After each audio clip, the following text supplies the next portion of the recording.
ഇതൊക്കെ ഉണ്ടാക്കാമെന്ന് വിചാരിച്ചിരിക്കുമ്പോഴാണ് ഈ ഒരു ഐഡിയ തോന്നിയത്. എനിക്ക് ഭയങ്കര ഇഷ്ടമുള്ളൊരു സാധനം കേട്ടോ ഇത്. പക്ഷെ ഇന്ന് ഉണ്ടാക്കിയപ്പോൾ ചെറിയൊരു പണി കിട്ടി. അതെന്താ ഞാൻ പറഞ്ഞുതരാം. ബ്രെഡ് ക്രംസ് ഇട്ടിട്ടുണ്ട്, അതിൻ്റെ കൂടെ തന്നെ തേങ്ങ, ആവശ്യത്തിനുള്ള പഞ്ചസാര ഇട്ടെടുത്തിട്ടുണ്ട്, കൂടെ തന്നെ ഏലക്കപ്പൊടിയും കൂടി ഇട്ടെടുത്ത് നന്നായിട്ടൊന്ന് മിക്സ് ആക്കി എടുക്കാം. ഈ ഒരു കൺസിസ്റ്റൻസിലാട്ടോ നമുക്ക് ഈ ഒരു മിക്സ് കിട്ടാം.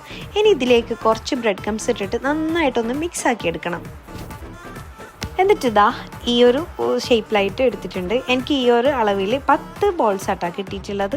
10 ബോൾസ് ഇതേപോലെ അങ്ങ് ഉരുട്ടിയെടുക്കണം. അങ്ങനെ ബോൾസാക്കി എടുത്തിട്ടുണ്ട്. ഇനി ഇത് നമുക്കൊന്ന് ഫ്രൈ ചെയ്തെടുക്കണം. ലോ ഫ്ലെയിമിൽ വേണം കേട്ടോ ഇതൊന്ന് ഫ്രൈ ചെയ്തെടുക്കാൻ, അല്ലെങ്കിൽ പെട്ടെന്ന് കരിഞ്ഞു പോവും. ബ്രെഡാണ് ഇവിടെ നട്ടാ എനിക്ക് പണി കിട്ടിയത്. ഞാൻ വീഡിയോ ഓഫ് ആയതൊന്നും അറിഞ്ഞില്ല. അവസാനം ഈ ഒരു വീഡിയോ ആയിരുന്നു.